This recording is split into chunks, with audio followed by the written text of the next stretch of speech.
進行開幕儀式嘅。好，工作人員已經幫我哋咧就係準備緊啦。咁我而家要邀請咧呢一啲朋友咧嚟到呢一度同我哋進行呢個儀式。我哋再次有請香港麥當勞行政總裁黎偉思小姐 Randy。仲有全球麥當勞叔叔之家慈善基金董事會委員暨香港麥當勞叔叔之家慈善基金董事會主席黃鳳惠子女士 Grace， 以及商業電台董事及行政總裁陳靜嫻小姐 Rita， 有請。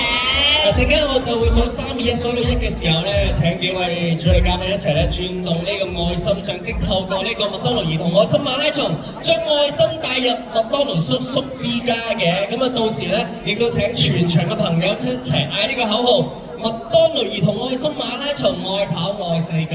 耶！最緊要後尾加個耶字。係啦，咁啊呢個時候先請咁多位傳媒朋友幫我哋台上嘉賓一齊影相先。好，我哋前面嘅5位主禮嘉賓，好望望鏡頭。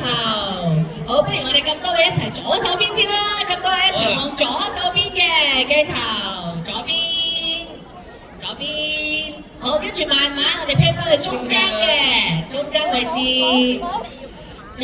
中間，然後慢慢轉過去右手邊，呢邊都有鏡頭嘅右手邊。好，好，大家準備好啦喎。影到靚相啦！好，係咪中間仲需要少少？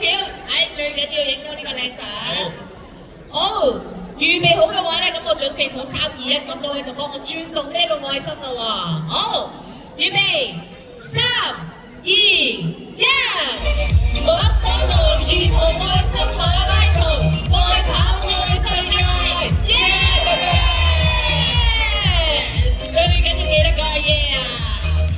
唔該曬咁多位，我哋台上咁多位嘉賓都繼續留步嘅，俾記者朋友影多張靚相先。好，因為接住落嚟咧，我哋都準備下一個項目咧，就係進行呢一個支票頒贈嘅儀式啊。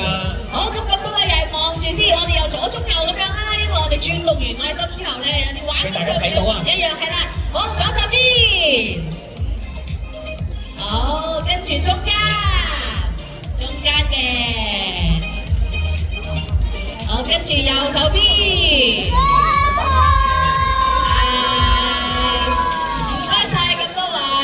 繼續留步。